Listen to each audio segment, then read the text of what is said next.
Reed Richards, Ben Grimm, Susan Storm, and her brother Johnny were forever changed during an experimental spaceflight that exposed them to cosmic rays, giving them all superhuman powers and abilities. So to backtrack for history, during his time in college, Reed shared his dreams of space exploration with his friend Ben, and in turn, Ben pledged to fly any spaceship created by Reed. Susan was introduced to Reed when he was a house guest of her aunt, and through Sue, Richards met her younger brother Johnny. So, fast forward years later, Reed secured government financing for a new spaceship that could have potentially opened up interstellar travel for humanity. However, the government pulled its funding from the project shortly before Reed completed his work. Well, desperate to test the ship before it was dismantled, Reed, Sue, Ben, and Johnny broke into the official facility and launched an unauthorized flight. The mission was seemingly a success, but then the ship's shields failed to protect them from a massive dose of cosmic radiation and crashed back to Earth. Everybody survived, but then Reed found his body had taken on elastic properties that allowed him to change his size and length. Susan gained the ability to turn invisible, Johnny got control over fire, and then Ben's enhanced strength and durability turned his skin and body into a rock-like situation, which kind of robbed him of the ability to pass as a human. Despite the sudden turn of events, the quartet realized the potential of their powers, chose to become a team, quickly becoming media sensations and celebrities. Does any of that make sense? Cause like we got 4 different kinds of powers from the same source? Nope,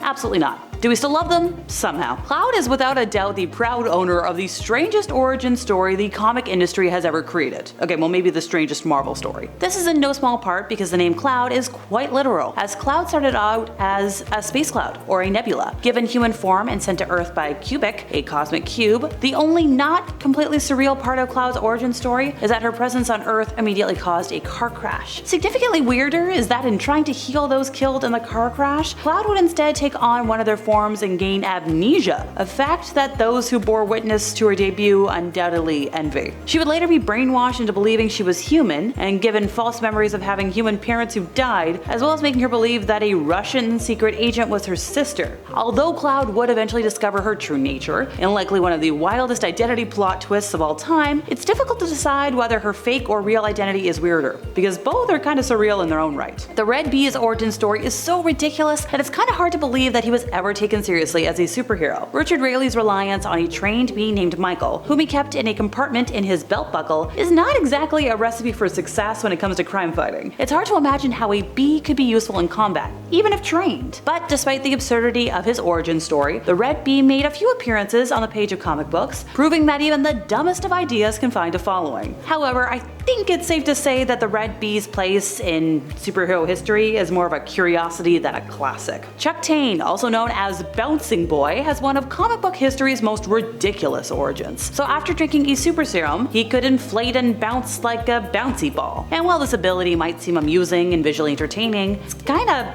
not really practical to fight crime with and save lives. But hey, despite the impracticality of his power, he's become a beloved character among fans of Legion of Superheroes. Allegedly. His cheerful personality and unwavering loyalty to his team have made him a unique and endearing presence. And while he might not be the strongest character out there, I guess he kinda proves that sometimes a little bit of humor and fun can go a long way in creating something memorable. You let me know in the comments what you think. It isn't particularly uncommon for a superhero to gain their powers thanks to brain damage. Like Cyclops, he struggles with controlling his eye beams thanks to stress and injury from growing up. But Flaming Carrot is another story entirely. In a move that breaks the fourth wall, as well as the most likable West Coast Avenger, Gwenpool, Flaming Carrot became a superhero after reading thousands of comics. And I think it was 5,000, which okay, I don't seem that crazy, but aight. So this decision caused him to have brain damage, leading the man to put on a carrot mask, set fire to the top of it, and set about with a tool belt that helps him along the way. Oh, and in case he needs to swim, don't worry,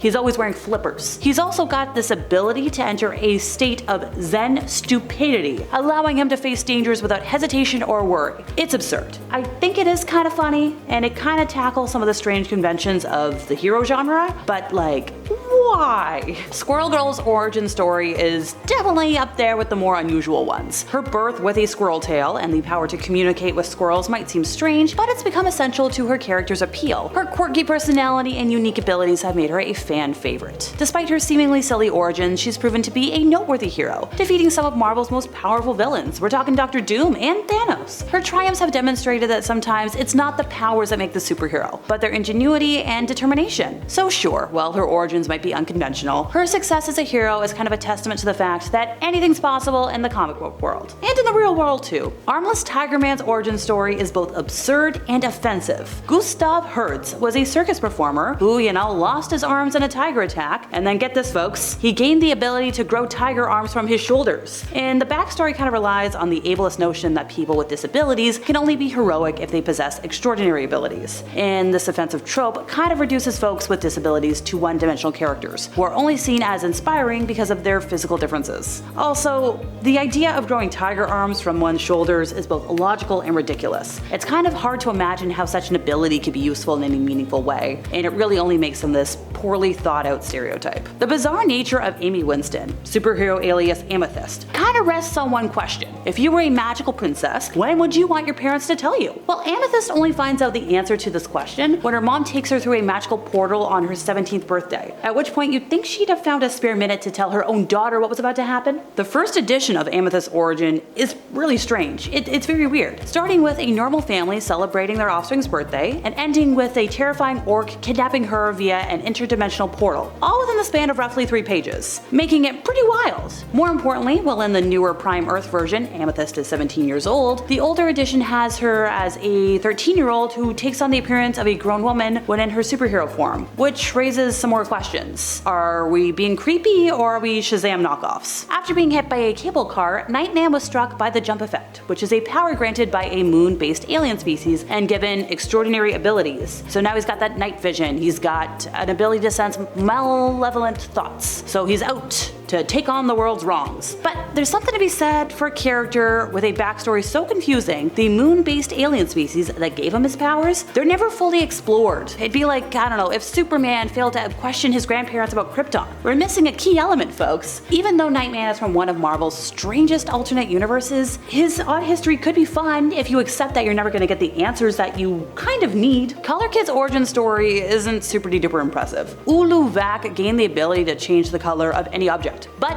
only once, which kind of makes for an underwhelming superpower that's hard for anybody to see being of much use in any fight against supervillains. And what makes his origin story even more ridiculous? He was a member of the Legion of Superheroes, a team of intergalactic superheroes who fought against various threats to the universe. I struggle to imagine how changing the color of an object, just once, would have been much help in such a big situation and important situation like that. Well, that's all folks. I'm Alexa. See ya!